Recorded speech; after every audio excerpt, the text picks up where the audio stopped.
כדרכה וכפרי מעלליו, להגיד כי ישר אדוני צורי ולא עוולת בו. אדוני נתן ואדוני לקח, יהי שם אדוני מבורך ורחום, יכפר עוון ולא ישחית, וירבה להשיב אפו ולא יאיר כל חמתו.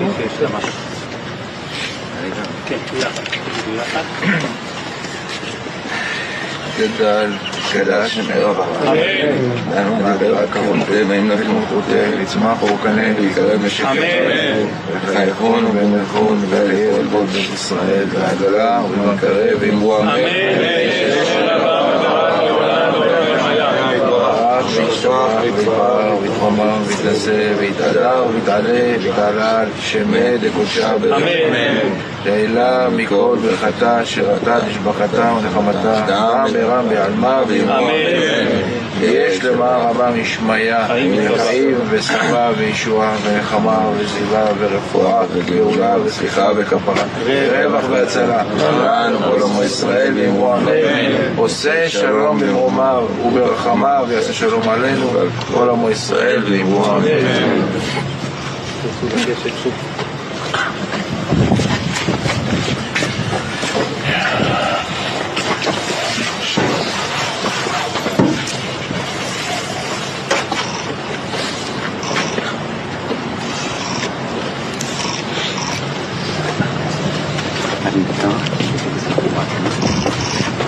מאחל משלומך בשלום ילד.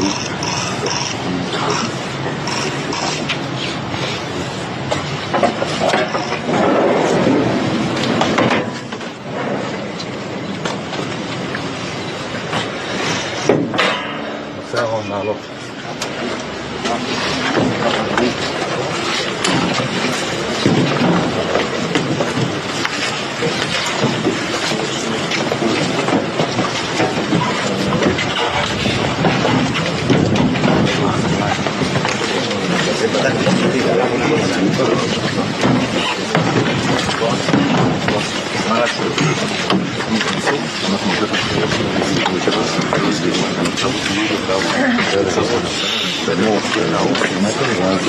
אני מתנצלת, אני פשוט האיראני החיים שלי החבר הכי טוב שלי, אני פשוט לא מאמינה שאתה כאן. כשאמא נכנסה לי לחדר יומיים אחרי השביעי ואמרה שזה כנראה ייקח זמן עד שתחזור, לא תיארתי לעצמי שזה יימשך 843 ימים. 843 ימים שבהם הכאב, פחד והדאגה היו חלק בלתי נפרד מהיום שלנו.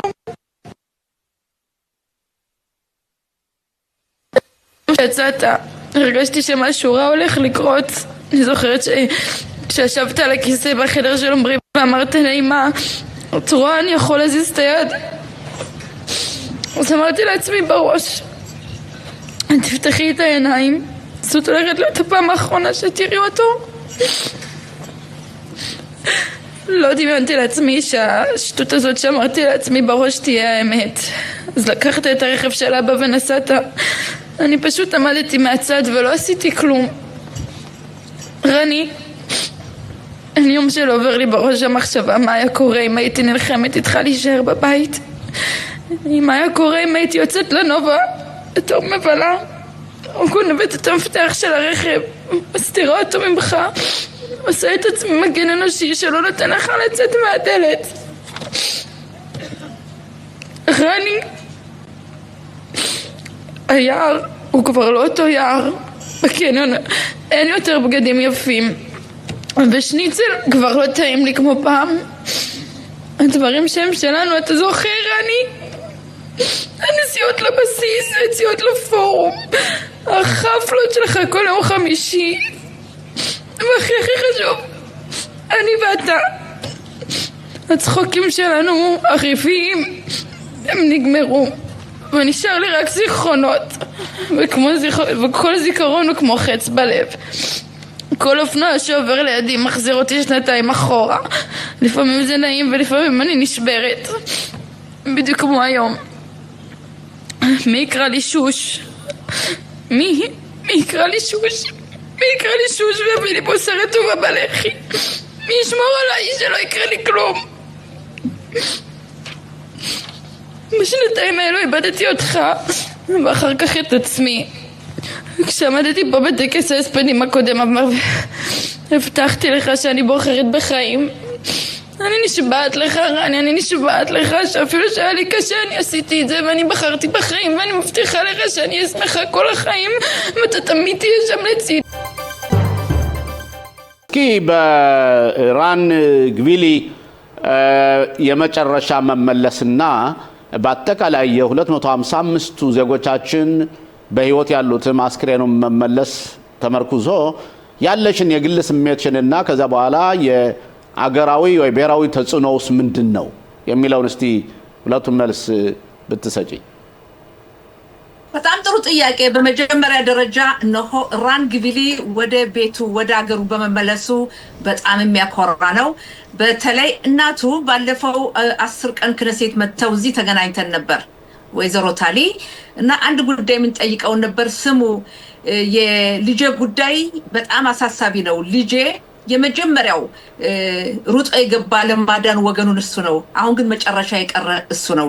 ስለዚህ የሚቀጥለው ያዛን ጉዳይ በተመለከተ ልጄ ሳይመለስ ሁለተኛው ሂደት ማለት ያዛን ጉዳይ በተመለከተ የአሜሪካ ፕሬዝዳንት ትራምፕ ያቀረቡት ሐሳብ እንዳይካሄድ ባካችሁን ብለው ነበርና በጣም ደስ ነው ያለኝ መመለሱ። በሌላ መልኩ ትልቅ የምንኮራበት ጉዳይ ምንድነው ያልን እንደው እስራኤል ሀገራችን እስራኤል ህዝቧን በህይወት ያለውን ብቻ አይደለም የሞተውን የተጠለፈውን አጽም በሙሉ ለሀገር ማብቃቷ ነው። ጀግና ወታደሮቻችን ልጆቻችን ናቸው ወንድሞቻችን ይሄንን አጽም ይዘው የመጡና በእውነት አይደል ከመጠን በላይ ነው የተደሰትኩት። በጣም ነው የኮራሁት። ምንም እንኳን አጽም ብንቀበልም አጽሙን ለቅድስት እስራኤል ማብቃታችን በጣም ደስ ብሎኛል። ነገ ነው የቀብር ስነ ስርዓቱ የሚካሄደውና በእውነት ነፍስ ማርላለሁ። በጣም ነው የኮራሁት። የእስራኤል ማህበረሰብን በተመለከተ በእውነት በጣም የተከፋፈለ ማህበረሰብ ነበር ማለት ይችላል። በተለይ ሰላማዊ ሰልፉ በየቀኑ ቤተሰቦች የቀሩባቸው መንግስቱንም ያወገዙ በአንድ በኩል ከዛ ደግሞ ሁለት አይነት አመለካከት ያላቸው ነበሩ። ፎርማቲክ ቫም ይባላል። እነሱ ደግሞ አይ እኛ ወታደራዊ እርምጃ ነው የተጠለፉትን ሰዎች ሊያመጣልን ይችላል እንጂ ወንጀለኞችን የተፈረደባቸውን ፍልስጤሞች እስረኞች መፈታት የለባቸውም ይያሉ አለመግባባት ነበር። እናንተ በተለይ ክነሴት ውስጥ ያላችሁ ቤተሰቦች እየመጡ ብዙ ትችት ሲሰጡ ነበር እና ያ ፓራግራፍ ተዘጋ። ማህበረሰቡ ተመልሶ አንድ የሆነ ነው ወይስ ምን? በተለይ እናንተ ክነሴት ውስጥ በጣም ብዙ ስትሰሟቸው ነበር የተጠለፉትን ቤተሰቦች በተመለከተ በየኮሚቴው በየቀኑ አንቺ እንዳልሽው አሁን ያገኛችሁ አሁን ያ ነገር አለቀ ህብረተሰቡ ተመልሶ አንድ ይሆናል ብለሽ ታስቢያለሽ? ተመልከት በመጀመሪያ ደረጃ በእውነት ቤተሰቦች እየመጡ እዚህ ክነሴት የሚያሰሙት ከፊሎቹ በእኛ ላይ ቁጣላቸው ከፊሎቹ አቶ ሽሎሞ እንደገለጽከው ሽብር ፈጣሪዎችን መልቀቅ የለብንም እኛ ሄደን እስካላመጣን ድረስ ሁሉም ሙሉ በሙሉ የተለያዩ ሐሳቦች ነበራቸው። ይገባቸዋል፣ እውነታቸውን ነው። እኛ በእነሱ ቦታ ብንሆን እንደዛ ነው የምናስበው። በእነሱ ቦታ ቤተሰቦቻቸው የተጠለፉባቸው የተገደሉባቸው እኛም እንደዛ ነበር የምናስበው። ነገር ግን አሁን ተመልከት የነበረው ሂደት 2 አመት በሙሉ 1200 ሰዎች መገደላቸው 251 መጠለፋቸው እነዚህም በሙሉ መመለሳችን ከእንግዲህ በኋላ አማራጭ የለንም። ያለፈው ከፍተኛ ውድቀት ነው የደረሰብን። በመንግስት በኩል ብትል ሁሉም መንግስታት ብትል በተለይ የመረጃ ክፍሉ የመከላከያ በሁሉም በኩል ውድቀት ታይቷል። ይሄንን ውድቀት ያለፈውንን ሁኔታ ከዚህ ስህተት በመማር አገራችን ለወደፊቱ ለጠላቶች እንዳትጋለጥ ጥንካሬያችን ማሳየት ይኖርብናል እና እንደኔ እንደምመለከተው ከእንግዲህ በኋላ መልሶ መቋቋም ወይም ደግሞ ትኩማ የምንለው መቋቋምን በተመለከተ በአገራችን ዙሪያ ትኩረት ያደርጋል ብዬ አስባለሁ። ያ ሲባል የሐሳብ ልዩነት አይኖርም የሐሳብ ልውውጥ አይኖርም አይደለም። ምርጫውም እየቀረበ ነው። በዚህ አመት ነው ምርጫው የሚካሄደው በ2026 ለውጥ የሐሳብ ልዩነት ይኖራል። ነገር ግን ይሄ ትልቁ ቁስል ቀስ በቀስ ይዘጋል ብዬ ገምታለሁ። ኦኬ አሁን ወደ ራፊያህ ልመለስና ራፊያህ በነገው ዕለት ሊከፈት ነው ተብሏል። አንዳንድ የዚህ መንግስት ወክለው የሚናገሩት አይ ራፊያህን በአንድ አቅጣጫ ነው የሚከፈተው እንጂ በሁለቱም አቅጣጫ አይከፈትም ነው። ግን የአሜሪካ መንግስት ወይም ደግሞ ሌሎች እንደሚሉት ከሆነ አሜሪካ ህዝቡ ያዛ ሰውም ይወጣን ወደ አዛም ይመለሳል እና በዚህ ላይ ምን ምትዩ ነገር አለሽ? የኔ አመለካከቴ በአሁኑ ሰዓት ይህ የመተላለፊያ ኬላ ሽብር ፈጣሪዎች ሐማስ ድሮንም የጦር መሳሪያ ያስገቡበት ነው። ለሽብር ፈጠራ ድርጊት የተጠቀሙበት ነው። ስለዚህ በእኔ አመለካከት መሆን ያለበት በአሁኑ ሰዓት መውጣት የሚፈልጉ የሐማስ ሽብር ፈጣሪዎች ወይም ፍልስጤማውያን ከዛ ቦታ መውጣት የሚፈልጉ ካሉ የመውጣት መብታቸው መጠበቅ አለበት፣ ይውጡ የሚለውን እደግፋለሁ። በተለይ ሽብር ፈጣሪዎች መውጣት አለባቸው። ነገር ግን የሐማስ ሽብር ፈጣሪ ድርጅት ሙሉ በሙሉ ትጥቁን ሳይፈታ ከትጥቁ ሳይላቀቅ በአሁኑ ሰዓት ከዛ ወደዚህ ይግባ የሚለውን እኔም እቃወማለሁ። በጭራሽ መሆን የለበትም። መሆን ያለበትኝ ይውጡ። ለመውጣት ምንም ችግር የለም። ለመግባት ግን ሐማስ ትጥቁን ሳይፈታ በቦታው ያለ የጦር መሳሪያ በሙሉ ሳይለቀም መሆን የለበትም። ግን ብትል ለወደፊቱ ለኛ አደጋ ነው። ግን በኩሽነር ወይም ደግሞ ዊትኮፍ ሌሎችም እንደሚሉት ከሆነ ከዛም ደግሞ አሁን አዲስ የተሾመው የገለልተኛ ሚኒስትሮች ወይም ቴክኖክራት አገዛዝ የሚባሉት እነሱ ግን ራፊያህ ለሚወጡትም ለሚገቡትም እንደሚከፈትና በተለይም የፍልስጤም ርዕሰ አስተዳደር ወታደሮች እነሱ ተቆጣጣሪ ይሆናሉ። በእርግጠኛ ወታደሮችም ተቆጣጣሪ ይሆናልና አንዳንዴ ዝም ብሎ መናገር አይሆንም። ምክንያቱም ውሳኔ የሚወሰነው ዋሽንግተን ዋይት ሃውስ አይሆንም እንደ ዶክተር ጸጋ። በመጀመሪያ ደረጃ ተመልከት፣ በእስራኤልና በአሜሪካ ያለው ወዳጅነት የጠበቀ ነው። ያ ሲባል ግን ሙሉ በሙሉ አሜሪካ የምትፈልገውን ከተቀበልን ነገ ጠዋት የኛን ህልውና የሚጎዳ ከሆነ ሄሎ ዶክተር ጸጋ ይሰማል? አዎ ተቋርጦ ነበር። ከዛ ወደዚህ የሚመጡት እኮ አቶ ሽሎሞ አበባ ይዘውልን አይደለም የሚመጡት፣ ስጦታ ይዘውልን አይደለም የሚመጡት። አጋጣሚውን ፈልገው እንደገና ተደራጅተው እኛን ለመጉዳት ነው። ይሄን ደግሞ መስጠት የለብንም። ይሄን ሁኔታ ለአሜሪካ ማስረዳት አለብን። እኛ ጦርነት አንፈልግም። ጦርነቱን የሚያመጡት እነሱ ናቸው። እልቂቱን የሚፈጽሙት እነሱ ናቸው። ይህን በተመለከተ በግልጽ ማስቀመጥ አለብን። ይህንን የጸጥታችን የህልውናችን ጉዳይ አሳልፈን መስጠት የለብንም። አቶ ተስፋዬ ጥያቄ ይኖራል? ዶክተር ጸጋ ጤና ይስጥልኝ። ዶክተር ጸጋ ጤና ይስጥልኝ አቶ ተስፋዬ። አዎ የኔ ጥያቄ እንግዲህ አንቺ ያለሽበት የሊኩድ ፓርቲ ሊቀመንበር ጠቅላይ ሚኒስትር ቢንያሚን ኔታንያሁ ደጋግመው ያሉት ነገር ቢኖር ጠቅላላ ታጋቾችን የማስመለስ ግዴታም አለብኝ አስመልሳለሁም የሚል ንግግር ሲናገሩ ነበር። ብዙውን ጊዜ በዚህ ንግግራቸው ላይ ትችት ይሰማ ነበር። በአሁን ሰዓት ሁሉም ከተመለሱ በኋላ ለነዚህ ሲተቹ ለነበሩት ምን አይነት መልስ ሰጫቸዋለሽ? ተመልከት፣ በመጀመሪያ ደረጃ ጠቅላይ ሚኒስትሩ የተናገሩትን በተግባር መዋላቸው በጣም ያስደስታል። የሞቱትንም አጽማቸውን ይኸው ሙሉ በሙሉ መመለሱ በጣም ያስደስታል።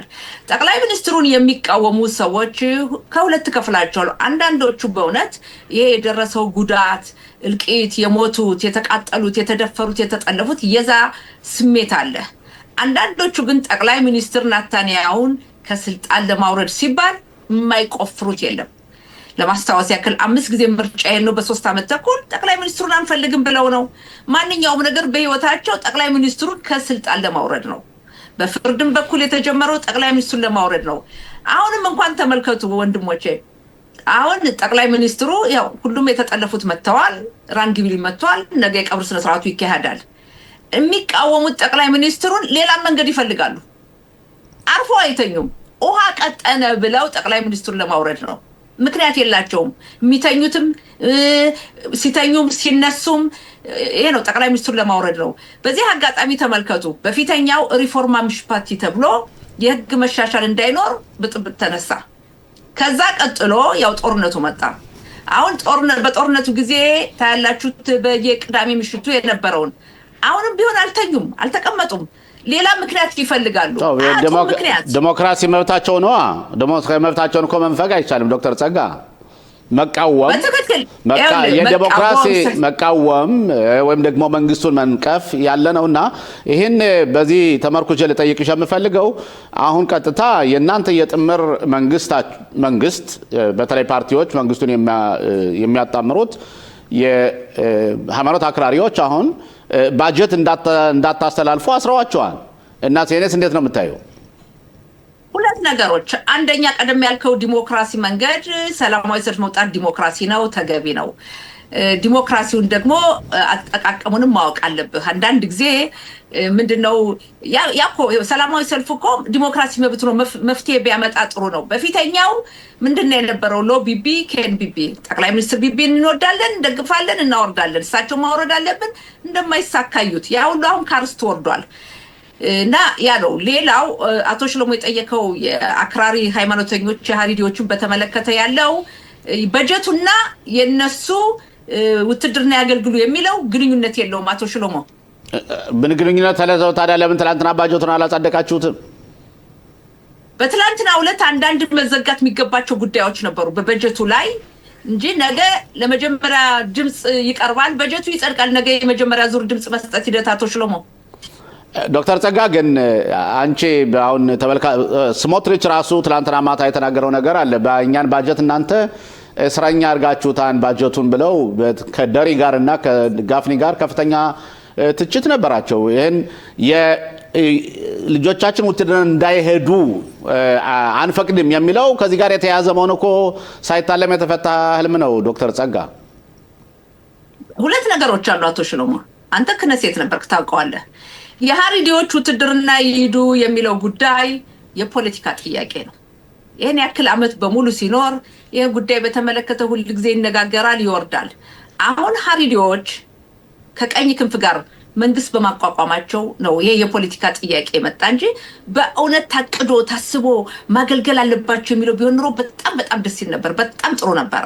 ግን ያ አልሆነም። ሌላው የበጀት ጉዳይ ሁልጊዜ በጀት ሲመጣ እያንዳንዱ ለራሱ ተጨማሪ ገንዘብ ይፈልጋል። ያ ነው ውዝግቡ ያለው። በአሁኑ ሰዓት ያለው የበጀቱ ጥያቄና የውትድርና የሃሪዲዎች የሚያገናኘው የለም። የሃሪዲዎች ውትድርና ጉዳይ አንድ ጥያቄ ነው። በጀት በየአመቱ እኮ የሚጸድቅ ነው ወይም በየሁለት አመቱ እስከ መጋቢት 31 ቀን በጀት መጽደቅ አለበት በህጉ መሰረት። ያ ካልሆነ መንግስት ይወድቃል። ሌላው አቶ ሽሎሞ አንድ ነገር ልንገርህ። የግራ ክንፎች የሚጠብቁት ምን መሰለህ? ሃሪዲዎች መንግስትን ይጥላሉ፣ ምርጫ እንሄዳለን፣ ከምርጫ በኋላ ሃሪዲዎች ጋር መንግስት እናቋቁማለን፣ ያለነሱ በቂ ድምጽ የለንም ነው የሚሉት። እና ሃሪዲዎች እኮ ከነሱ ጋር ቢሆኑ ኑሮ የፈለጉትን ነው የሚሰጧቸው። ቤኒ ጋንጽ ውሰዱ አላላቸውም፣ ፈርምላቸው የፈለጋችሁትን ነው ያላቸው። ዶክተር ጸጋኛ ያ እንኳ ገና ኤፖቴቲክ የሆነ ነገር ወይም ደግሞ ተብሏን እነሱ እንደደብረው የነበረ ነው። አቶ ሽሎሞ የነበረ ነው። አታስታውሱም? ቤኒ ጋንጽ ቼክ ሰጣቸዋለሁ ክፍት ቼክ ሲላቸው እስካሁን ድረስ ቤኒ ጋንጽ ጠቅላይ ሚኒስትር አልሆነም። ከዛም እንኳን ጠቅላይ ሚኒስትር ሊሆን ያን አይደለም አሁን ጥያቄው። እኛ አሁን እየጠየቅን አሁን ባሩት 12 አይተሽ ከሆነ ዶክተር ጸጋ የሃይማኖት አባቶቻቸው ወይም ራባኖት የተናገሩት ነገር አለ። እኛ የምንፈልገው ጊዜን ማሳለፍ ነው እንጂ አንድ ወታደርም አንድም ልጅ ውትድርና አይሄድም። ግን እኛ ባጀታችንን እንፈልጋለን ጊዜን።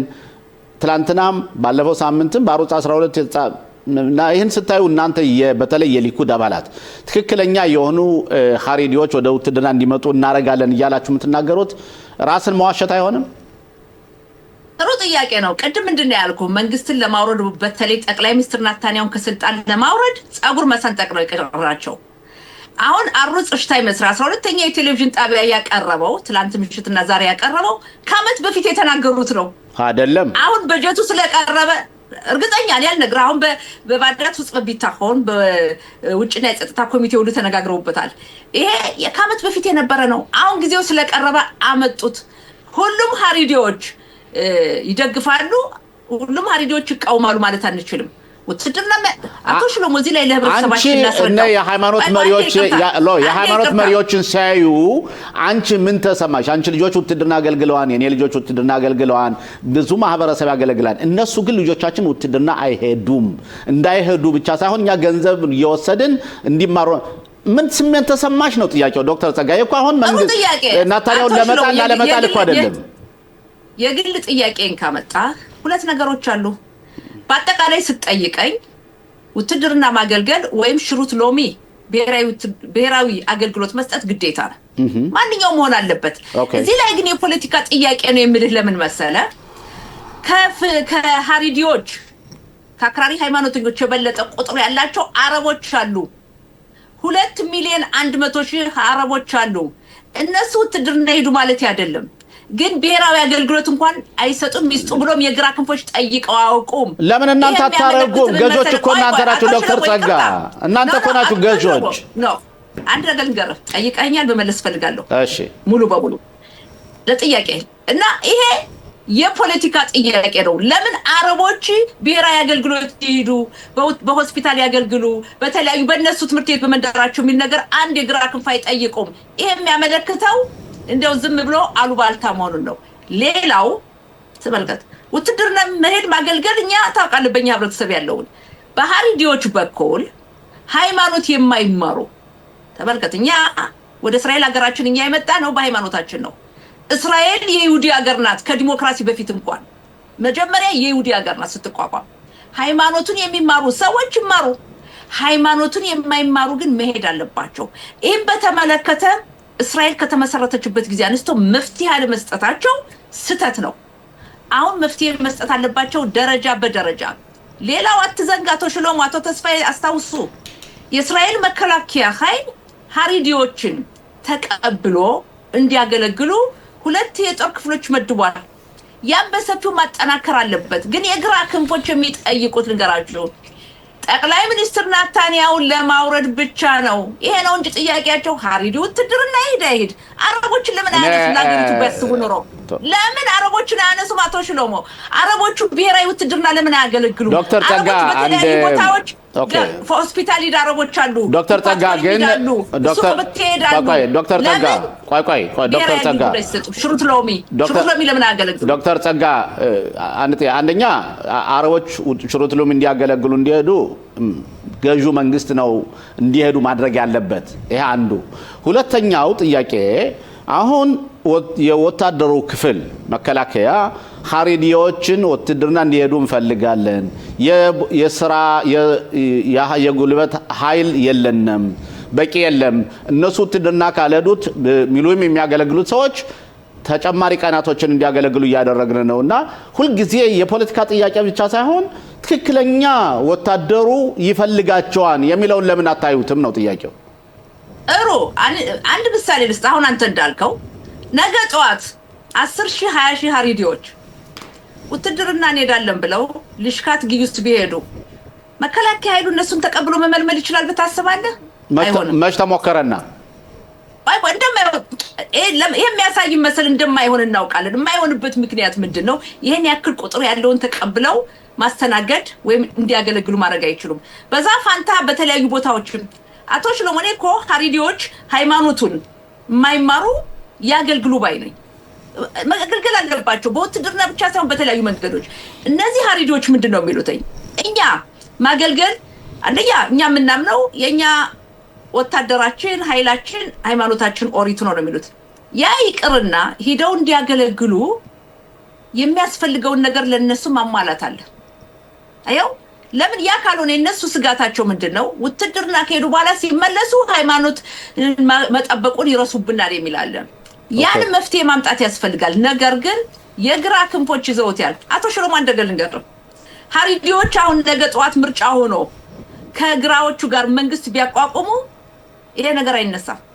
ቃል ገባላለሁ አይነሳም። ኦኬ ለምን የሚፈልጉት ሃሪዲዎች የኔ ቀኝ ክንፍ ጠቅላይ ሚኒስትር ናታንያሁን ደግፈው ስላቋቋሙ ነው እንጂ ሌላ ምክንያት የለም። ሌላው አቶ ሽሎሞ በዚህ አጋጣሚ ለተመልካቾች የምገልጸው የግራ ክንፎች ምንድነው ያሉትኝ በአሁኑ ሰዓት ከማንሱር አባስ ከአረቦች ጋር አይደል መንግስት ሊያቋቁመው የሚሯሯጡት? አባስ ሌሎቹ ጥቅምት 7 ቀን የደረሰውን እልቂት እንኳን አልተቃወሙም። ሊሆን ይችላል። ኦኬ ለምሳሌ ትሰማቸዋለህ። የግራ የአይር ጎላን የሚናገረውን ትሰማለህ። ዶክተር ጸጋ እንደዚህ እናድርግ፣ ጊዜያችንም እየሄደ ስለሆነ የአረብ ፓርቲዎችም የአገር ዜጋ እስከሆኑ ድረስና መብታችን ነው ከመንግስት አካል ሆነን አብረን እኛም እናገለግላለን ካሉ የአገሪቱን ህግና ደንብ እስካልተጣሱ ድረስ መብታቸው ነው ብዬ ነው የማስበው። አቶ ሽሎሞ ጊዜ ጥረት አለ እንጂ ምሳሌ በደንብ መሰጠ ያለፈው መንግስት የቤኔትና የላፒድ መንግስት ማንሱር አባስን ጨምሮ መንግስት ላቋቋሙ ውትድርና ካገለገሉ በኋላ ልጆቻችን የነሱ ልጆች አያገለግሉም ይሰጣቸው ለዩኒቨርሲቲ ትምህርት ሚማዲም ለልሙዲም የሚለውን እንዳይሆን ያደረጉት። ኦኬ ዶክተር ጸጋ በጣም እናመሰግናለን። እንደሁሌውም ቢሆን አቢ ልጠይቅ የፈለኩት ስለ በኢራን እንጀምርና ከዛ ወደ እስራኤል ሀገር ስለ ባጀቱና ስላለው ሁኔታ እንወያያለን። ግን እስራኤል አንዴና ለመጨረሻ ከኢራን ጋር ልትለያይ ነው። የኢራን ዛቻና ስጋት ሊከሽፍ ነው ማለት እንችላለን። አቶ አቢ እንግዲህ አሁን እንደምናየው ሁኔታዎች በሙሉ የመካከለኛው ምስራቅ ጉዳይ የኢራንና እስራኤል የኢራንና የአካባቢ ሀገሮች ጉዳይ የተያዘው በአሜሪካው ውሳኔ አድርገው ከመጡ ነገሩ በቅርብ ጊዜ ያልቃል ይሆናል። ምክንያቱም ኢራን አሁን ባለችበት ሁኔታ ከፍተኛ ኢኮኖሚ ግሽበት ነው ገጥሟት ያል አንድ የአሜሪካን ዶላር 1,500,000 እንጃ በሻንጣ ወይም በፌስታል ይዘውት መሄዱ እንደሆነ እንጂ ለአንድ ዶላር ያን ያህል ገንዘብ ነው። በሌሎችም ጉዳዮች ኢራን ከነበረችበት መስመር ለቃ ወደ ማሽቆልቆል እየገባች ስለሆነ አሁን የአሜሪካው ፕሬዝዳንት በኢራን ላይ እርምጃ ወስዳለሁ ካሉ እስራኤልን መጨመሩ አይቀርም። ሁለቱ ሀገሮች ስራን እስከ መጨረሻው አክራሪዎችን አጥፍተው ሌሎች ሰላማዊ ዲሞክራሲያዊ የሆኑ መሪዎች ይመጣሉ ተብሎ ይጠበቃል። ስለዚህ አሁን እስራኤል ከኢራን ተቃዋሚ ፓርቲዎች ጋር አብራ መስራት አለባት ወይስ ደግሞ በይፋ እነሱ ይለቃሉ ስልጣኑን ብለህ ታምናለህ? እና ምን ይመስላል? እነሱ በምንም ታምር ሊለቁ አይፈልጉም። ኢራን ህዝቧን አትገድልም በማለት ኢንተርኔት ካጠፉ በኋላ ይኸውና አሁን 20,000 30,000 ህዝብ ከመግደላቸውም ሌላ በጣም አሰቃቂው ድርጊት ደግሞ እያንዳንዱ ቤተሰብ ልጁ ዘመዱ ለጠፋበት ለሞተበት በስንት ሺህ ዶላር እየከፈለ ነው አስክሬን የሚቀበለው። የአስክሬን ግዢ ጀምሯል። ይሄ ማለት አገሪቱ ወይም መንግስቱ በጣም አርጅቷል፣ በስብሷል፣ መገርሰሱ አይቀርም። እስራኤል በድብቅ ከተቃዋሚ ፓርቲዎች ጋር ሰራ እንደነበር ግልጽ የሆነ ሁኔታዎች ነው የሚታዩት። ምክንያቱም እነዚያ የአውቶሚክ ቦምብ ሰራተኛ መሀንዲሶች የጦር ኃይል እዚያ በድብቅ ሲመቱ እስራኤል ከዚህ የላከችው መሳይል ብቻ ሳይሆን እነዚያ ተዚያ ውስጥ የሚሰሩት የሚያሰማሩት ጉዳይ መስሎ ስለሚታይ የእስራኤል ጉዳይ የታወቀ ነው ቀደም ብሎ። ኦኬ ተስፋዬ ከመስመር ላይ ነህ አለህን? አብረን እየሰማሁ ነው። አቶ ሽሎሞ ከተስፋዬም ፕሮግራሙን ላንተ እሰጥሃለሁና አንተ ትቀጥላለህ። እስቲ አሁን ጥያቄ ለአቶ አቢተው ካለና መስመሩን ላንተ ተዋለሁ። እሺ አቶ ሽሎሞ አመሰግናለሁ ስለነበረን ቆይታ። የህግ ባለሙያ ጠበቃ አቢተው እንግዲህ እኔ ደግሞ ወደ ፖለቲካ ውጥረት ውስጥ ነው ጥያቄ ያለው በአሁን ሰዓት በክኔሴት እንግዲህ ከሰሞኑ ይሄ የበጀት ነገር በአሁን ሰዓት እንቅፋት እየበዛበት ነው። እንደውም ዛሬ የየሽ አቲድ ፓርቲና የመካኔ ማምላክቲ ፓርቲዎች ሁለቱም እንግዲህ ምርጫውን ወደፊት ለማድረግ ክኔሴትን ለመበተን ጥረት እየተደረገ ነው። በዚህ ሁኔታ ላይ እንዴት ነው የእርሱ አመለካከት ጠበቃ? አጠቃላይ እንግዲህ እስራኤል በ2 ዓመት ከ4 ወር በበላይ በጋዛና በእስራኤል በሊባኖስና በእስራኤል በአካባቢው በመካከለኛው በተደረገው ትርምስ እስራኤል የጦር የበላይነቷን ይዛለች። አሁን በዚህ ወር እስከ መጋቢት ወር ባለው ጊዜ ውስጥ 2 ነገሮች ለጣምራው መንግስት ወሳኝ ናቸው። አንደኛ የዓመቱን ባጀት ማሳለፍ፣ ሁለተኛ ደግሞ እነዚህ አክራሪ ሃይማኖተኞች ሀረዲ የሚባሉት የእነሱ ደግሞ ወታደርነት በመጠኑም ቢሆን እንዲሄዱ መንግስት በአዋጅ አቅዶ በክኔሴትም በመንግስት ደረጃ ማጽድቆ ነገሮችን ለመጨረስ ይፈልጋል። ስለዚህ አንድ በኩል የሊኩድ ፓርቲ አባላት 4 እና ከዚያ በላይ የሚባላል ይሄንን ጉዳይ ተቃዋሚ ናቸው። በተለይ ሃይማኖተኛ ፓርቲዎች ወጣቶች ወታደርነት እንዳይሄዱ የሚደረገውን እንቅስቃሴ የሚደግፉ የሚቃወሙ አሉ። በሁለተኛ ደረጃ ደግሞ የእንትኖች አክራሪ ፓርቲዎች ደግሞ የሃይማኖተኞች እኛ በመጀመሪያ የወታደሩ ጉዳይ ካላበቃ በባጀቱም አንደግፍም የሚሉ አሉ። ከኦጽማ ይሁዲት ነው የአጽዮኑ ታዳቲት ከሚሉት ደግሞ ጥቂቶች አሉ። እንዲያውም ትናንትና በጣም የሚገርመው ህዝቡ የሃይማኖተኛ አክራሪዎች በይሁዳ በሳማሪያ በሚኖሩት እነሱ ደግሞ ሰላማዊ ሰልፍ ተወጥተው ነበር። ለምን የሀገሪቱ ነዋሪዎች በሙሉ ውትድርና መሄድ አለባቸው፣ ከጥቅምት 7 2023 ዓመተ ምህረት በኋላ ነገሮች ተቀይረዋል፣ አንዱ ሄዶ ሲያገለግል አንዱ ቁጭ የሚልበት ነገር የለም በማለት ክርክር ላይ ናቸው። ስለዚህ ዛሬ እንደተባለው ከሆነ በክነሴቱ የመጀመሪያው ዙር የኢኮኖሚ ድጋፋ ተቃውሞ ይካሄዳል ይባላል። ጥቂት ይጎላቸው ይሆናል ያልፋል የሚባለው። ስለዚህ የሃይማኖተኛ ፓርቲዎች የተባሉትን ነገሮች ማሟላት ዛሬ ከቻሉ የፓርላማው በፓርላመንቱ በኢኮኖሚ ጉዳይ የወታደሮችን ጉዳይም የነሱን መንግስት እስከምርጫው ድረስ በተቻለ መጠን እስከመጨረሻው ዓመት ለመቆየት ስለሚፈልግ ያልፋል ተብሎ ይጠበቃል። እንግዲህ በእውነት በዚህ ጉዳይ ላይ የአሁኑ የገዢው መንግስት ምንም አይነት መፍትሄ ሊያገኝለት አልቻለም።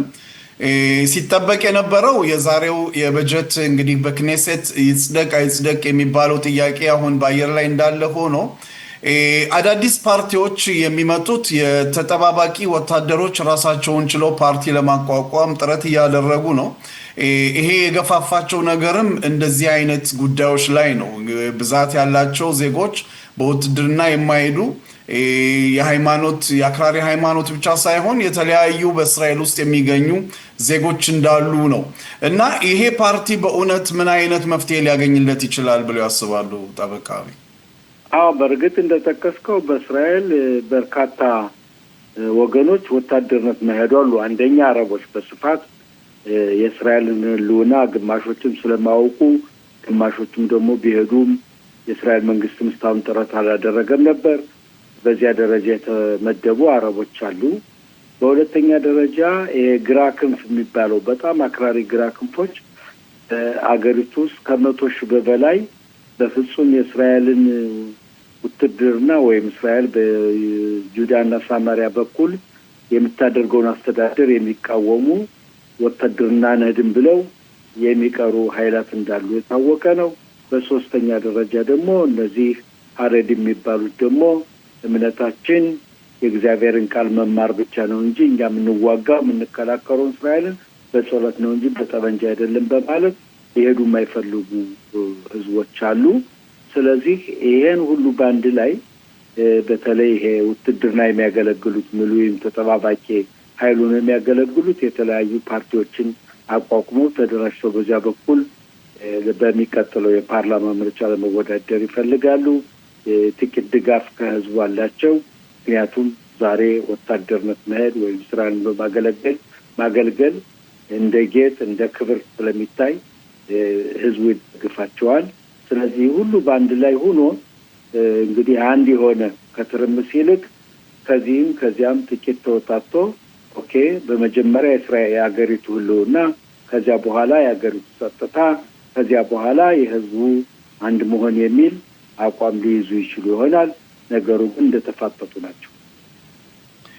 ሌላው ባለፈው ውይይታችን ላይ ጠበቃ አብይ ስለ ተሐድሶ ቤቶች ተነጋግረን ነበር። ከዛ ከፕሮግራማችን በኋላ አንዳንድ ህብረተሰብ የጠየቁኝ ጥያቄ ነበረው እንዲህ አይነት ተሐድሶ ቤቶች ከተፈራረሙ ውል ከገቡ በኋላ እነዚህ የኔ እንበል ለምሳሌ የኔ ቤት ከሆነ ይሄንን ቤት ገና ፕሮጀክቱ ሳያልቅ መሸጥ እችላለሁ ወይ? ይሄንንስ ለመሸጥስ ከምዋዋለው ከሚገዛው ሰው ጋር ነው ወይስ የግዴታ ፕሮጀክቱን የሚያካሂደው ድርጅቱ ጋርም የግዴታ ውል መደረግ አለበት ወይ የሚል ጥያቄ ተጠይቄ ነበር ጠበቃ አብይ። እንግዲህ የቤቶች ተሐድሶ ፕሮጀክት ሂደቶች አሉት። አንደኛ 67% እስከሚፈረም ድረስ የከንቲባው መስሪያ ቤት ተቀብሎ ፕሮጀክቱን እስከሚያጸድቀውና ሁኔታዎች እስከሚመድብ ድረስ ምንም ችግር የለም። 67% ተፈርሞ አጠቃላይ ሁኔታዎች ተዘጋጅተው የከተማው ኮሚቴ እንደገና ደግሞ ባዳም ሆዚት የክፍለ ሀገሩ ኮሚቴ አለ። 8 መስሪያ ቤቶች ከጠቅላይ ሚኒስትሩ እስከ ከንቲባው መስሪያ ቤት የተለያዩ 8 መስሪያ ቤት ተቀምጠው የሚያጸድቁት አለ። ከዚያ በኋላ አዎ ይሄ ፕሮጀክት ተግባራዊ ይሁን፣ ቤቶች ፈርሰው እንዲሰራባቸው የሚል ውሳኔ በሚያሳልፍበት ጊዜ እስከዚህ በተዋየነው መሰረት ቤትን መሸወጥ ማውረስ ማንም ማድረግ ይቻላል። የት ደረጃ ነው ሁሉ ነገር ተፈርሞ ተፈቅዶ ቤቱ ሊፈርስ ነው ሲባል ከአምስቱ የእስራኤል ትልልቅ ባንኮች እንደ ባንክ አፖሊም፣ ባንክ ሎሚ፣ ባንክ ዲስካውንት፣ ባንክ ሚዝራሂ የመሳሰሉት ከአምስቱ አንድ ባንክ ይመረጥና ፕሮጀክቱን መንከባከብ ይጀምራል። ያዛቡን ካብላውን ተቋራጩን ደግሞ ብድርም ምንም እያለ በሚገባበት ጊዜ ከዚያ በኋላ ነው እንግዲህ መሸጥ የማይቻል። በሁለተኛ ደረጃ ፕሮጀክቱ ተፈቅዶ ወደ ባንክ ሊሄድ በሚልበት ጊዜ ማለትም ቤቶችን አፍርሶ መስራት ይቻላል፣ ማደስ ይቻላል የሚል ውሳኔ ከተላለፈ ጀምሮ እያንዳንዱ ከንቲባ መስሪያ ቤት ሄቴላሽ ባሃ ይባላል። ማለት የትርፍ ግብር ለምሳሌ ከ10 ዓመት በፊት ወይም ከ5 ዓመት በፊት ቤቱ ያወጣው 1 ሚሊዮን ከሆነ የተገዛው አሁን ፕሮጀክቱ በመምጣቱ ምክንያት 2 ሚሊዮን ተኩል የሚደርሱ ቤቶች አሉ እዚያም በበላይ።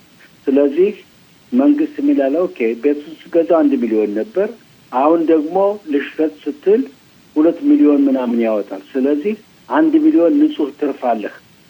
ከዚህ ከ1 ሚሊዮኑ ትርፍ አንዳንድ ከተማዎች 25% ይጥላሉ፣ 30%፣ 40 እስከ 50% ይሄዳል። ማለት ግማሹን ትርፍ ለመንግስት ግብር የሚከፈልበት ሁኔታ ስላለ ይሄ በጣም ጥንቃቄ ነው። ስለዚህ በዚህ ደረጃ ላይ ቤቶችን መሸጥ ይከለከላል። ከዚያ በፊት ነው የሚቻለው። ጠበቃ ቢቢተው በእውነት ጊዜ ቢኖር ሌሎችም ጥያቄዎች ነበሩ። እንግዲህ ለወደፊት በእውነት ከህብረተሰቡ የሰበሰብኩት ብዛት ያላቸው ጥያቄዎችን ለወደፊት ፕሮግራማችን ሰፋ አድርጌ ለመጠየቅ ቃል እገባለሁ። ለነበረን ቆይታ በጣም አመሰግናለሁ ጠበቃ ቢቢ። እኔም እንደዚሁ አመሰግናለሁ። አሁን መስመር ላይ መምህር ሩቤን ይገኛሉ። ጤና ይስጥልኝ መምህር ሩቤን። ጤና ይስጥልኝ ተስፋዬ፣ እንዴት ናችሁ? ጤና ይስጥልኝ፣ እኛ ሰላም ነን። እንዴት ነው በሰሜኑ ክፍል? ይኸው እንደገና ኢየሩሳሌም አካባቢ እያካፋ ነው። እናንተ ጋር እንዴት ነው? እኛም የአየር ጸባዩን ባስመለከተ ነው። አዎ የአየር ጸባዩ እንዴት ነው ወደ እናንተ? አዎ ደህና ነው። አዎ ዝናብ አልፎ አልፎ ይጥላል። ብርዳማ ነው ቦታው። ደህና ነው። የውሃ አካባቢ ስለሆነ ትንሽ ቀዝቀዝ ይላል። ሁላችንም ቢሆን በዚህ አይነት ሁኔታ ነው የምንገኘው ተስፋዬ። እንግዲህ መምህር ሩቤን በእውነት የአየር ጸባይን ከጀመርን አይቀር የአካባቢያችሁ ነዋሪዎች የሄርሞንን ኮረብታ ተራራ እንዴት ነው ትጠቀሙበት አላችሁ? ትሄዳላችሁ? እዛ አካባቢ ሄዳችሁ ትዝናናላችሁ? እኛ ራቅ ያልነው ያው እንግዲህ ጊዜ ቆጥረን ነው። እናንተ ግን ቀረብ ያላችሁት እንዴት ነው ሁኔታው አካባቢው? ተስፋዬ በምታይበት ጊዜ በሄርሞን ተራራ ያለውን በረዶ ባስመለከተ በተለይ በዚህ ከውጭ ሀገርም ሆነ በደቡብ እና በመሀል ሀገር እስከ ሰሜን ባለው ውስጥ እረፍት እየወሰዱ ያላቸውን ጊዜ በስነ ስርዓት የሚያሳልፉ የእስራኤላውያንም ሆኑ ሌሎች ቁጥራቸው ከጊዜ ወደ ጊዜ ከፍ እያለ መጥቷል። እንግዲህ ባለፈውም አንዳንድ ነገር እንደተናገርኩ እንግዲህ አካባቢያችን በዚህ በአሲያ የምንገኝ እስራኤል ብለን የምንጠራው እንግዲህ ልክ የበረዶ ሁኔታ ከአውሮፓ ጋር እያመሳሰለው ይገኛል። በአሁኑ ሰዓት ሁሉም ይሄዳል፣ ጊዜውን ያሳልፋል፣ እየተጠቀሙበት ነው። እንግዲህ ከአውሮፓ ጋርና ከአሜሪካ ጋር ስናነጻጽረው ያው እኛ ያለችን የሰሜኑ ክፍል የጎላን ተራራ ብቻ ነው እና ብዙ ይቀረናል ነው የምለው። በአየሩ ጸባይ ግን ያለው በቂ ነው። እንግዲህ ሌላው ያለው በቂ ነው። እንደውም ከብዙ ጥናቶች በኋላ በእስራኤል ሀገር ውስጥ የሌለ በአቀማመጧ በምድረ ገጿ በረሃማ ነች። ውሃ አለ ማለት ባህሮች አሉ፣ ሐይቆች አሉ። እንደገናም ደግሞ በብዙ ሀገራት ስንመለከት ብዙ ሀገሮች ወይ ባህር አላቸው ወይ በረሃ አላቸው።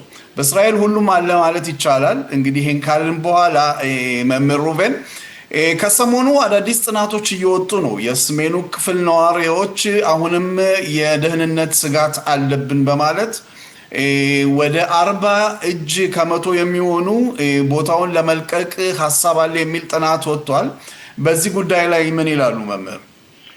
ይኸውልህንን ተስፋዬ፣ አዎ ይህ አዲስ ሆኖ ይምጣ እንጂ ስጋት ባስመለከተ 40% የሚደርስ ስጋት በአካባቢያችን ጸጥታውን ባስመለከተ ከፍተኛ የሆነ ፍራቻ አለ። ስለዚህ እንግዲህ 40% አካባቢውን ሰሜንን አካባቢ ለቀን ወደሚሻል ቦታ እንሄዳለን ብለው ከግምገማ የገቡት ስታቲስቲካ በምታይበት ጊዜ አንዳንድ ጥያቄዎች ይነሳሉ። እንግዲህ 40% ሰሜንን ከለቀቀ ወዴት ቦታ ይሄዳሉ?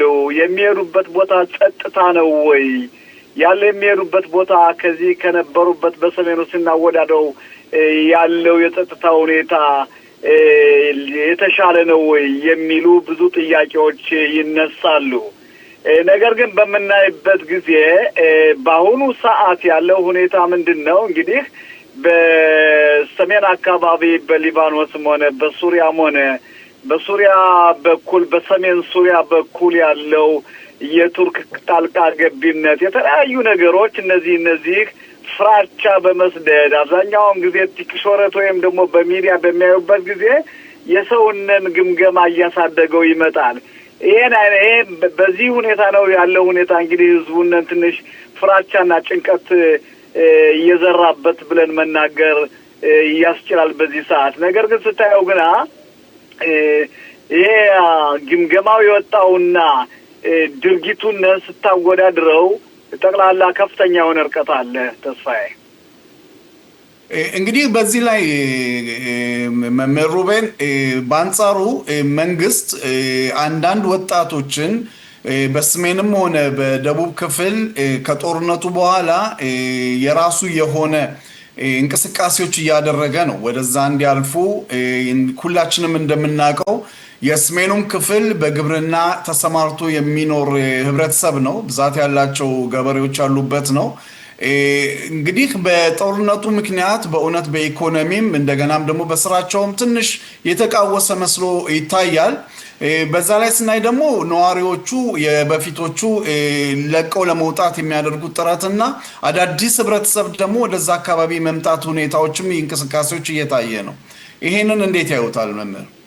ይኸውልህን ተስፋዬ፣ ይህ ሁኔታ በምናይበት ጊዜ ከፌዴራ ከተማ ወደ ሰሜን በኩል በምታይበት ጊዜ በዕብራይስጡ አባባል ፕሪፌሪያ ወይንም ደግሞ የደካማ ቦታ ተብሎ የሚጠራ ነው። እንግዲህ ከመሀል ሀገር ጋር ስናወዳድረው ማለት ነው።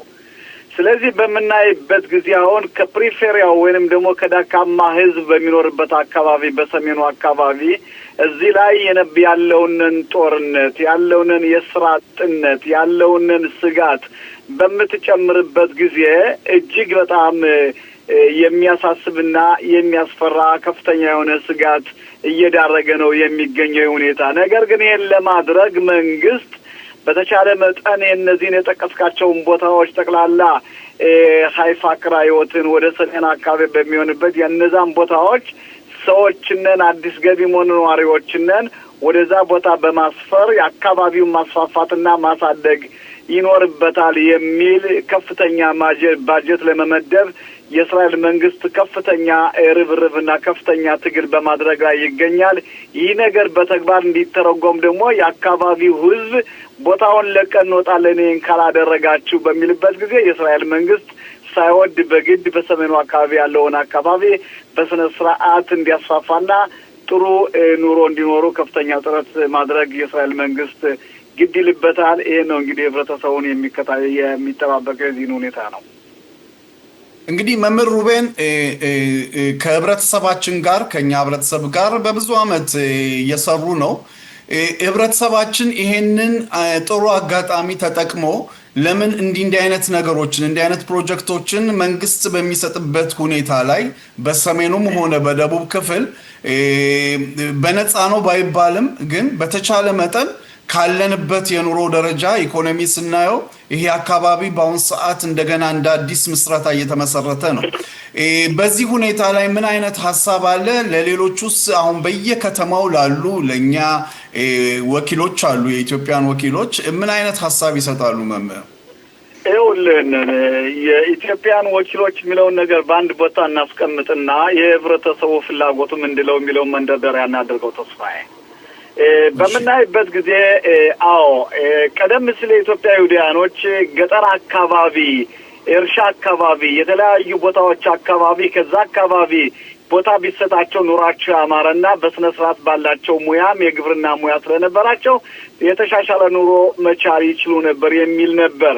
ያነ ሳይደረግ ቀርቷል። አሁን ያለበት ሁኔታ ግና ስናየው ግና ወጣቱ ክፍል በተለያዩ አዳዲስ ሰፈሮች ሲሄድ እናየዋለን። ሂዶ ቤቶችን አንዳንድ መሬቶችን ሲገዛና በተለያዩ አዳዲስ ሰፈሮች የኛን ህብረተሰብ ወጣቱን ክፍል እናየዋለን። በተለይ ኻሪሽ ተብሎ የሚጠራ ከባለነባት ወደ ሰሜን አካባቢ ወደ ደቡብ አካባቢ በሃይፋ ወደ ደቡብ አካባቢ ኻሪሽ የሚባለውን ቦታ ባለፈው ጀገም ጎንብቼ ነበረ። ከሚገርም ነገር አዲሱ ቦታ ነው። እዛ ግና የኛ ህብረተሰብ የኛ ወጣቱ ክፍል ከፍተኛ የሆነ ቁጥራቸው የበዛና በአካባቢ ቤታቸውን ገዝተው ኑሯቸውን ፎይታ ኑሮ የሚኖርበት ሁኔታ ነው ያለ። እዛ አካባቢ በምትሄድበት ጊዜ ለምሳሌ ኻብሬ መዋዕጻ የመማክርት አባሎች አሉ። ከዛ ከተለያዩ ፕሮጀክቶች ተሳትፈው የሚሰሩ የኛ ወገኖች አሉ። በትምህርት ደረጃ ያሉት የኛ ሰዎች ቦታውን እየተከታተሉ ህብረተሰባችን የመምራቱ ሁኔታ በጣም ደስ ብሎ ነው የምታየው። እና በአሁኑ ሰዓት ተስፋዬ በምታይበት ጊዜ በወጣቱ ክፍል አዳዲስ ቦታዎችን እየሄዱ ኑራቸውን ለመመስረት የሚያደርጉት ጥረት ከጊዜ ወደ ጊዜ እያደገ ነው የሚሄደው እንደምናየው ሁኔታ ተስፋዬ። ከእናንተ አካባቢ በክራዮት አካባቢ ወደ የበለጠ እንግዲህ ሰሜን የምንለው ያው ከሄደራ በላይ ቢሆንም እንግዲህ ወደ ራማታ ጎላን አካባቢ ብዛት ያላቸው ከጦርነቱ በኋላ በእውነት ክፍተት እያሳዩ ነው። ከእናንተ አካባቢ ለቀው የሄዱ ኢትዮጵያኖች አሉ ወደዛ ኑሯቸውን ለማሻሻል እንደዚሁም በግብርና ስራ ለመሰማራት አሉ። ለምሳሌ መርካዝ ክሊታ ተብሎ የሚጠራው የአዲሶች መስተናገጃ ቦታ ናሃሪያን ብንወስድ ለምሳሌ ከኛ ትንሽ ወደ ሰሜን ያለ ቦታ ነው። መርካዝ ክሊታውን ልቀቁ በሚባሉበት ጊዜ ያንን ቦታ የሚኖርበት ጊዜያዊ ቦታ ብዙም ወደ መሀል ሀገር እየሄደ ሲገዛ ነው የነበረ። አሁን ግን በምታይበት ጊዜ ግና ቁጥራቸው ያላነሰ ከፍ ያሉ በዛው አካባቢ በናሃሪያ እንግዲህ ናሃሪያ አካባቢ ፕሪፈሪያ ብለን የምንጠራው ነው። በዛ አካባቢ ቤታቸውን ገዝተው የሚኖሩ የኛ ህብረተሰብ ቁጥር በጣም ከፍተኛ ነው። ከዛ ውጭም እንደገና የመርካዝ ክሊታውን ትዊት እናደርግና አዳዲስ መጠለያ የሚኖርበትን ተውና በዚህ በአካባቢያችንም በክራዮት ሃይፋ አካባቢ ወጣቶች ኑሯቸውን ወደዛ ወደ ሰሜን እስራኤል ወደ ጋሊል ብለን የምንጠራው ወደዛ የሚሄዱ ሁኔታ ከጊዜ ወደ ጊዜ እያደገ እየጨመረና እየተስፋፋ መሄዱን አንዳንድ ሁኔታዎችን ዘገባዎችን በመከታተልበት ጊዜ የዚህ አይነት ሁኔታ አለ ተስፋዬ። መምህር ሩቬን ሌላው እንግዲህ ከሰሞኑ በአንዳንድ የማህበራዊ ሚዲያ ላይ ከታተላለሁኝ ስለ አሁንም የመኪና ትምህርቶችን እና የተለያዩ ፕሮግራሞችን አንዳንድ ማስታወቂያዎች አይቻለሁ። እንደው በእርሶም እይታ እንዲነግሩኝ የምፈልገው 2025ን ብዛት ያላቸው የትራፊክ አደጋ እስከ 455 የሚሆኑ ሰዎች ናቸው በትራፊክ አደጋ ህይወታቸው ያለፈው። 2026ን እንዴት ይጠብቁታል መምህር?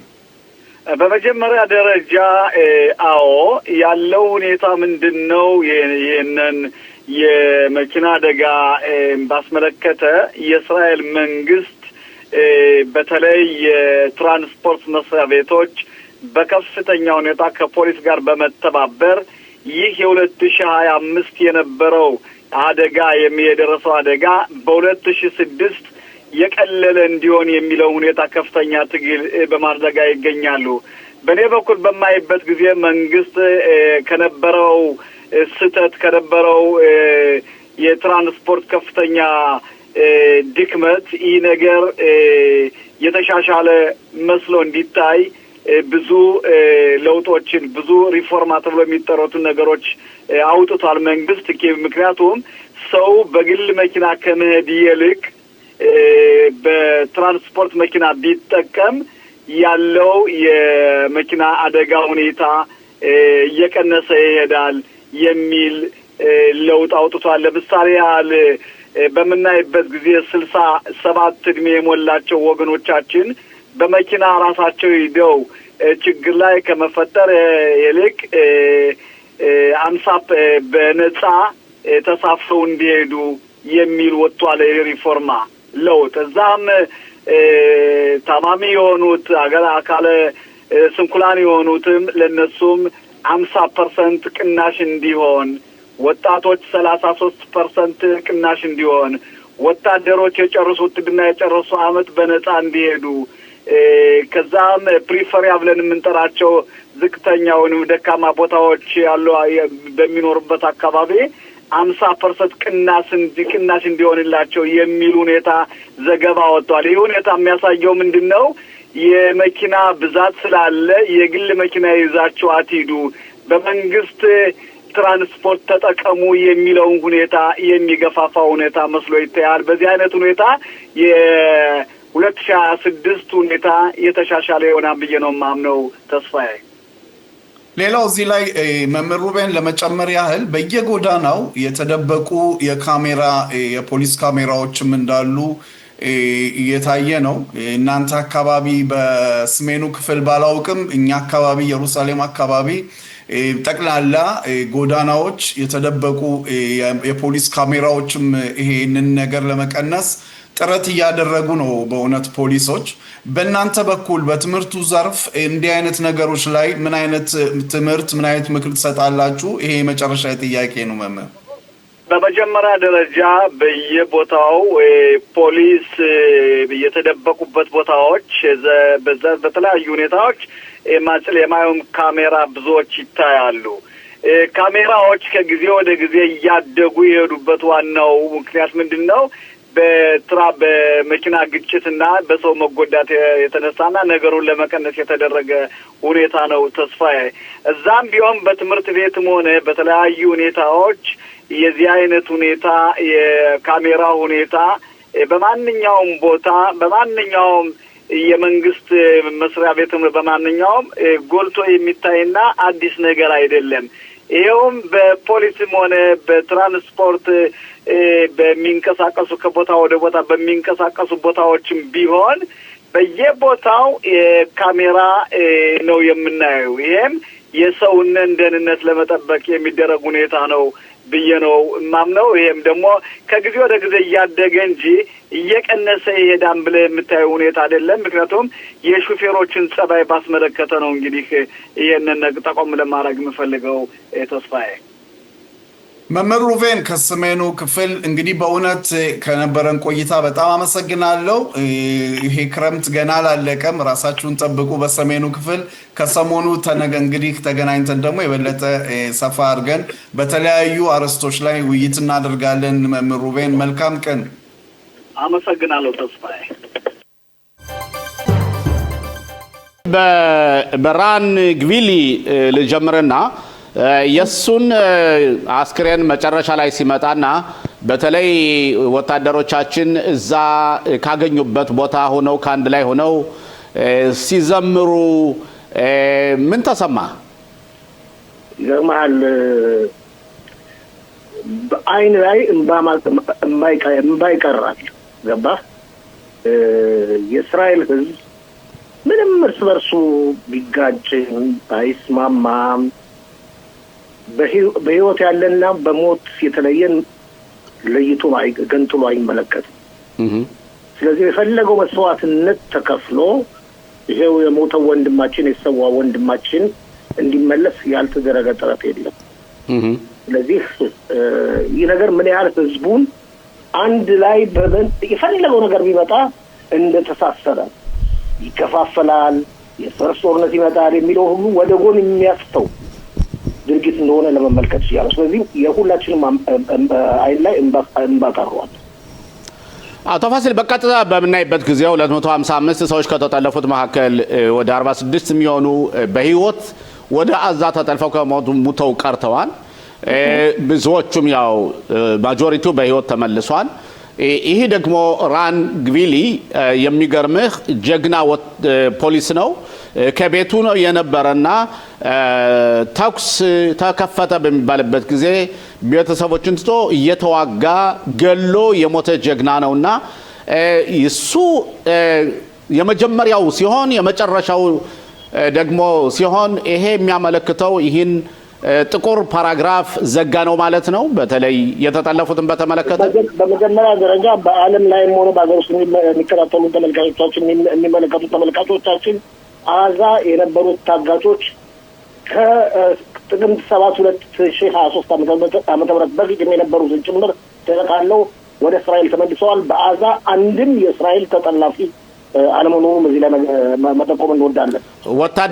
ወታደሮች ብቻ ሳይሆን አበራ መንግስቱ ከኢትዮጵያውያኖች አካል የወጣውና ደግሞ ኢሻም ሲአድ የሚባለው እንደዚሁ ደግሞ የቤድዊ አካል እነሱም ተጠልፈው ወይም ደግሞ ገብተው ከዛ ሐማስ አለቀቃቸውም ነበር። በአጠቃላይ አሁን ከእስራኤል ዜጎች አስክሬንም ህይወት ካለውም ጸድታለች አዛ ማለት እንችላለን። አዎ አበቃ።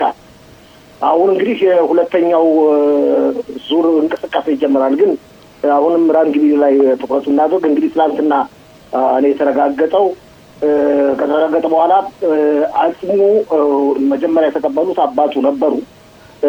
ከዛም በኋላ በክብር ለአጠቃላይ ምርመራ እንደገና ወደ ቴል አቪቭ ተልኮ ነበር። የቀብሩ ስነ ስርዓትም በነገው ዕለት ላይ በእሱ በሚኖርበት መንደር እንደሚፈጸም ታውቋል። በአጠቃላይ ስንመለከተው የእስራኤል ህዝብ ምን ያህል ጠንካራ መሆኑን የሚያሳይ እርምጃ ነው።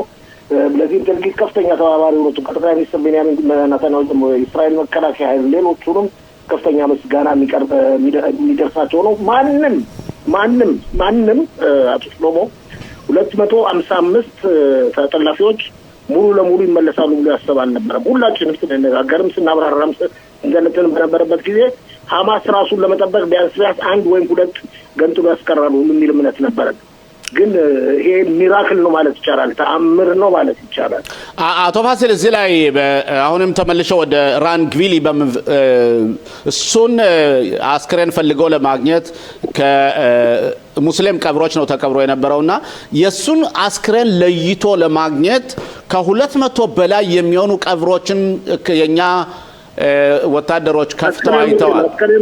አስክሬኖችን ከፍተው ቀብሮችን እየከፈቱ አይተው እየመረመሩ መጨረሻ ላይ የሱን ያገኙት እንዴት ነው? በለበሰው የፖሊስ ልብስ በዛ ነው ሊታይ መጀመሪያ ሊታወቅ የቻለው። ከዛ በኋላ ነው ወደ ምርመራ የሄዱት። አዎ ትክክል። በመጀመሪያ በለበሰው የፖሊስ ልብስና በጥርሱ ነው። የጥርስ ዶክተሮች ነበሩ እንደዚህ ነው። 20 የጥርስ ዶክተሮች በፍተሻ አሰማርተው ነበር። በእንደዚህ አይነት ህይወታቸው በሚሰውበት ጊዜ ሰዎች በአጠቃላይ መጀመሪያ ደረጃ በምርመራ ማንነታቸው የሚታወቀው በጥርስ ነው። ምን ያህል እስራኤል መስዋዕትነት እንዳደረገች ከጀርባቸው አሌክሳንድሮኒ የተባለው የተጣዋቂ ወታደሮች ባታሊዮን አብሮ ጠብቋቸዋል፣ ተከታትሏቸዋል። የጎላኒ ወታደሮችም ነበሩ በአካባቢው። ይህ ድርጊት የተፈጸመው በአዛ ክልል ሐማስ በሚገዛበት አካባቢ ነው እና ከዚህ በተጨማሪ እንደሚገለጸው እስካሁን ድረስ ግልጽ አይደለም እንጂ እሱን በተቀበረበት ጉድጓድ ሌሎችም አስከሬኖች ማጽሞች ነበሩ። ከነሱ መካከል ነው ተፈትሾና ሊገኝ የቻለው። እንግዲህ በይፋ ደግሞ መገኘቱን የገለጹት ጠቅላይ ሚኒስትሩ ትላንት የአልባንያው ጠቅላይ ሚኒስትር በክኔሴት ጉብኝት ባደረጉበትና ንግግር ባደረጉበት ወቅት በተገኙበት ወቅት ነበር። በአጠቃላይ የእስራኤል ሕዝብ በጣም በደስታ ላይ ነው። አንድም ተጠላፊ ወይም ታጋች በሐማስ እጅ አይገኝም። ሌላ የዘነጋሁት ነገር ቢኖር ለዚህ የማስመለስ ተግባር ከፍተኛ አስተዋጽኦ ያደረጉትም የውጭ ሀገር ውስጥም በሀገር ውስጥ የሚመለከቱ ተመልካቾቻችን ሊከታተሉ ይችላሉ። የአሜሪካው ፕሬዚደንት ዶናልድ ትራምፕ ልዩ መልእክተኞቻቸው ስቲቭ ዊትኮፍ እና ጄራልድ ኩሽነር መሆናቸውንም በዚህ አጋጣሚ መጠቆም ወዳለሁ። አቶ ፋሲል በተቃለ ስንመለከተው እኛ በርግጥ ወገኖቻችን ተቀበለናል የሞቱት ሰዎችም ነበሩ አስክሬንም ተቀበለናል ብዙ ዋጋም ከፍለናል በተለይ ብዙ እስረኞች ኃይለኛ የሆኑ እስረኞች እስራኤል ለቃለች በብዙ ሺህ የሚቆጠሩ ይሄንስ እንዴት ነው በምን አይነት ሁኔታ ነው እንደዚህ አይነት ነገር ተመልሶ እንዳይመጣ የመንግስት ምን ማድረግ አለበት ቶማስ ስሎሞ ይሄንን በማስመልከት ደጋግመን ተነጋግረናል ትክክል ነው አንተ ያልከው ገደብ መኖር አለበት በተለይ ታስታውሳለህ ኢላል ሸሊት ከተመለሰ በኋላ እሱን ማስለቀቅ ለአንድ ሰው 1000 ምናምን እስራኤል እስረኞችን ከፍላለች 1200 የሚያቀርበው 1200 ከማከላቸውም ያው በኋላ የሐማስ ድርጅት ሆኖ መሪ ሆኖ ጥቅምት 7ን ያነሳውን ሲንዋርን እናስታውሳለን ያም ሆነ ይህ አሁንም የቀርቡ ሀሳቦች አሉና ይህን በማስመልከት የቀድሞ የከፍተኛ ፍርድ ቤት ፕሬዝዳንት ሻም ጋር የሚመሩት ኮሚቴ ተቋቁሞ ውሳኔ ላይ ሁሉ ደርሶ ነበር በምን አይነት መንገድ ድርድር መካሄድ እንዳለበት በምን አይነት መንገድ ሽብር ፈጣሪዎች መለቀቅ እንደሌለባቸው ግን አንተ እንደምታየው ከሆነ የፈለገ ኮሚቴ ቢቋቋም ሰላማዊ ሰልፍ ይደረጋል ከፍተኛ ግፊት ይደረጋል ብዙ ነገር ይደረጋል ብዙ ትግል ይደረጋል ብዙ ስድብ ይነሳል ዋናው ቁም ነገር ከመጀመሪያው ድርጊት እንዳይደርስ መከላከሉን እንጂ ከደረሰ በኋላ የፈለገ ኮሚቴ ቢቋቋም መፍትሄ ነው ብዬ አላስብም ኦኬ አቶ ተስፋዬ ጥያቄ ኖርሃል ለአቶ ፋሲል ጤና ይስጥልኝ በድጋሚ ፋሲል የኔ ጥያቄ እንግዲህ በእውነት በመጀመሪያ ሁላችንም ስሜታዊ በሆነ ስሜታችን ድብልቅልቅ ያለ ነው መመለሱ ሲያስደስተን ያው እንግዲህ በአስክሬኑ መሆኑን ደግሞ ትንሽ ቤተሰቦቹን ስናይ ሁኔታው በጣም ያሳዝናል ጽናቱን እንመኛለን ለሁሉም ግን በአሁን ሰዓት እንግዲህ በጋዛ የቀረን ምንም አይነት ታጋች የለም ሐማስ እስካሁን ድረስ ግልጽ የሆነ መልስ የሰጠበት ምክንያት የለም እስካሁን ድረስ መልስ የሰጠበት ቦታ አላገኘንም ትጥቁን ይፍታ ብዙዎቹ እንደሚሉት ከሆነ ትጥቁን ለማስፈታት ያለው በቂ ኃይል እስራኤል ብቻ ነች የሚል ነው ካሁን በኋላ እንግዲህ ታጋቾች ከሌሉ እስራኤል ሐሳቧን ትቀይራለች ስለ አዛ ጉዳይ ስለ ሐማስ ጉዳይ ብለህ ታስባለህ ፋሲል ሐሳቧን ተስፋዬ መቀየር የለባትም የምትቀይረው ነገር የለም ስምምነት አለ በስምምነቱ መሰረት ምንም የሚያስቀይራት ነገር የለም ስምምነት አለ በስምምነቱ መሰረት ሐማስ ትጥቁን መፍታት አለበት ስምምነቱን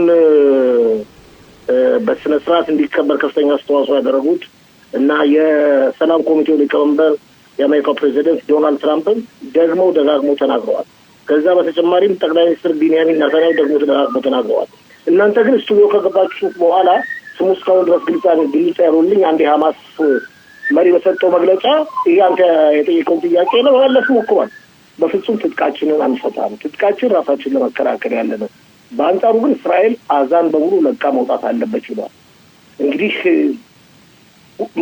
የውላችሁ 255 እስረኞች ይመለሳሉ ብሎ ማንም አላሰበም ግን ተመለሱ ሐማስ ለቀቃቸው አጅሃድ ለቀቃቸው ምናልባት ወደፊት የሚመጣው ሌላ ነገር ሊሆን ይችላል ማለት ነው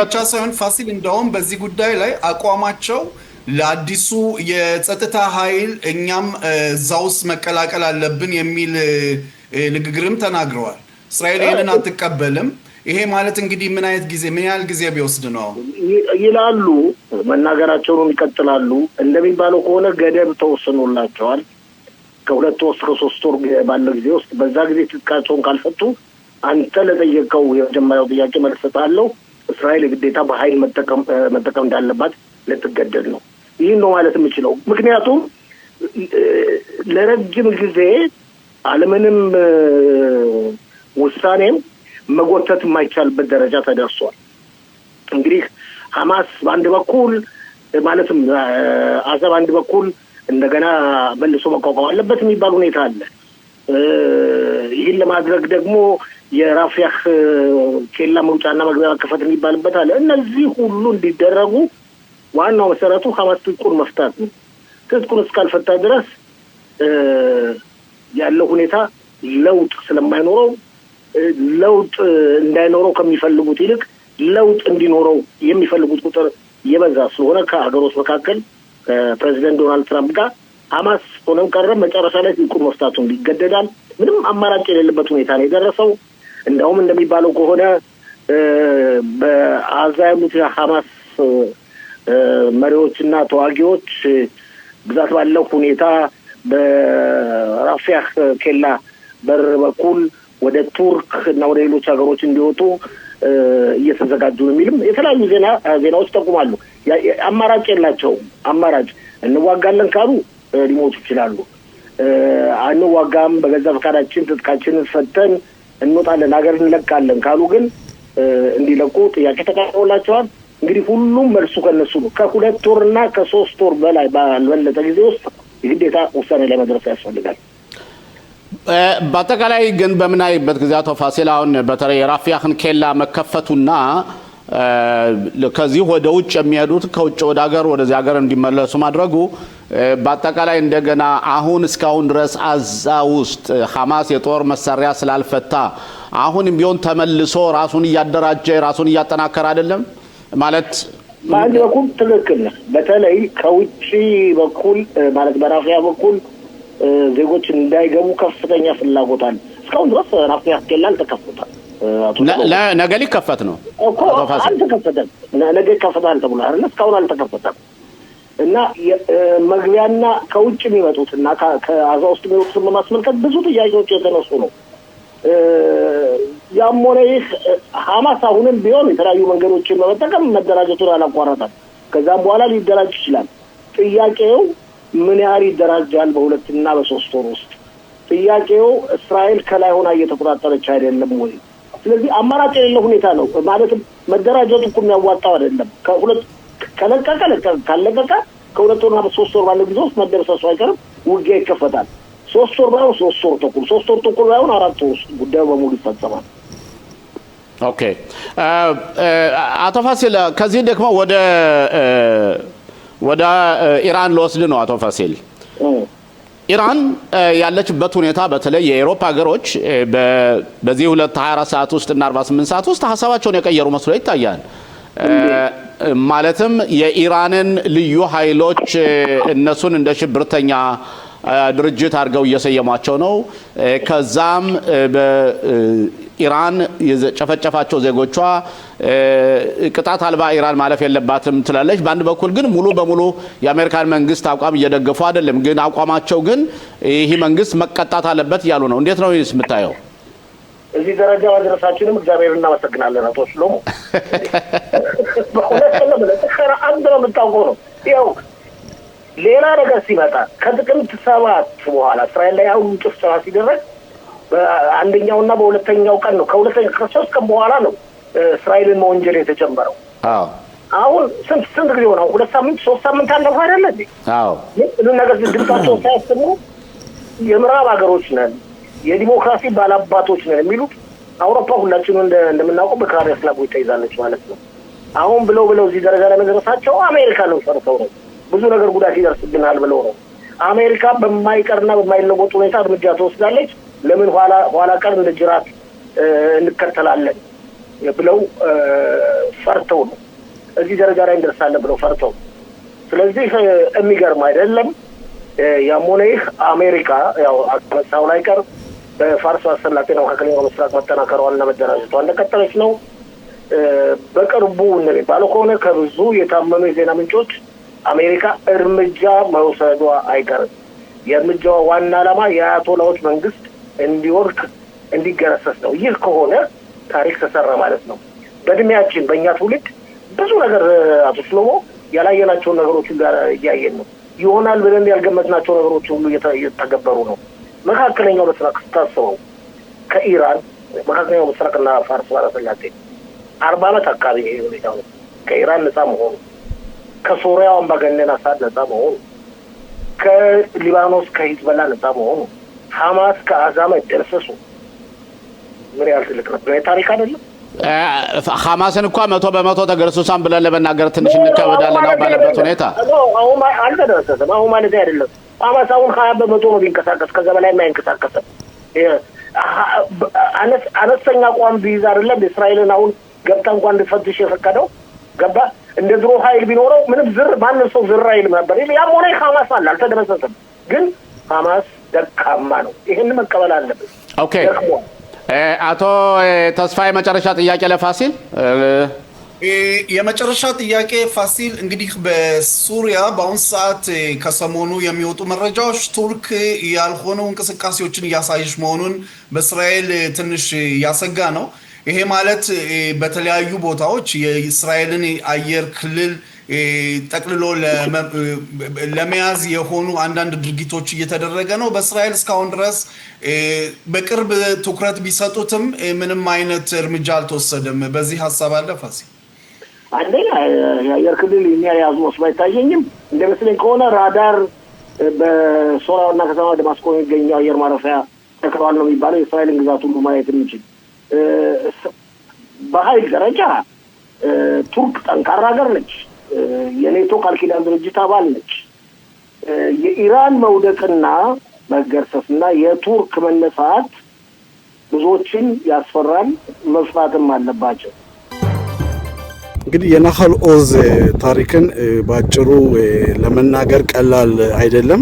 ቢሆንም ግን ያው እዚህ አካባቢ ከነበሩት በዛን ጊዜ የተዋጉት ወታደሮችና እነዚህ ደግሞ ናህል ኦዝ በቅድም እንደተናገርኩት እንግዲህ ለመከላከያ ሰራዊት ቀድመው አስጠንቀቂያዎችን የሰጡ ጀግኖች ሴቶቻችን ናቸው።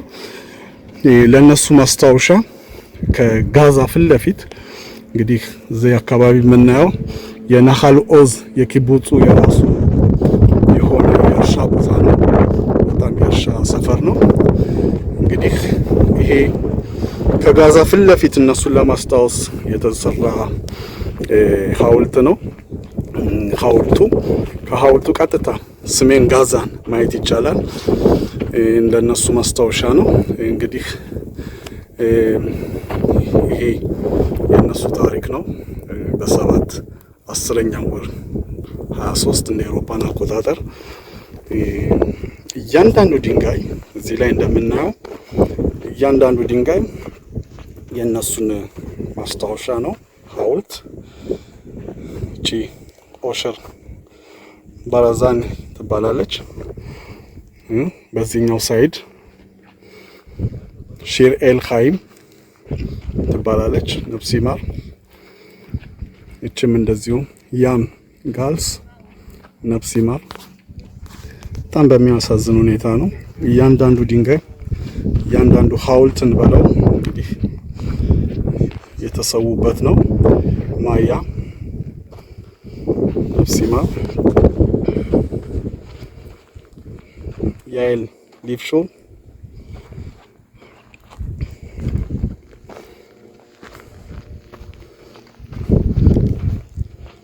አዲ ለንድማን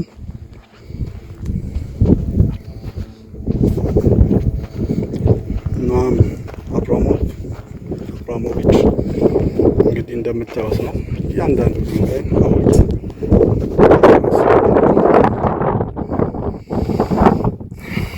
ማስታወሻ አለው። ቤተሰቦቻቸውም የሆነ ዘመዶች ወይም ደግሞ ማንኛውም የእስራኤላዊ ዜጋ ያኔ ሲጠብቁ የነበሩ ልጆች ናቸው የተሰዉት። በሚያሳዝን ሁኔታ አሸባሪዎች ሲገቡ በናህል ኦዝ ቤት በኩል ነው የገቡት።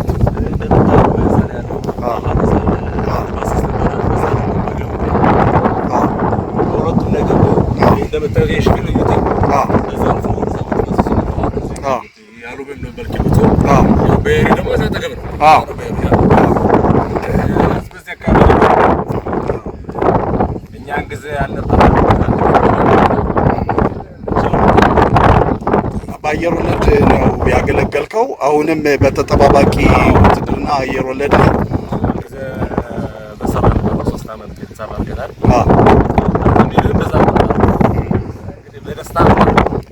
በዚህ ጦርነት ውስጥ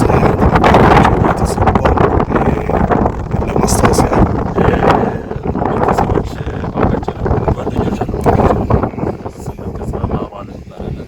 ጎላኔ ያምሳል ነበረ። በሰባት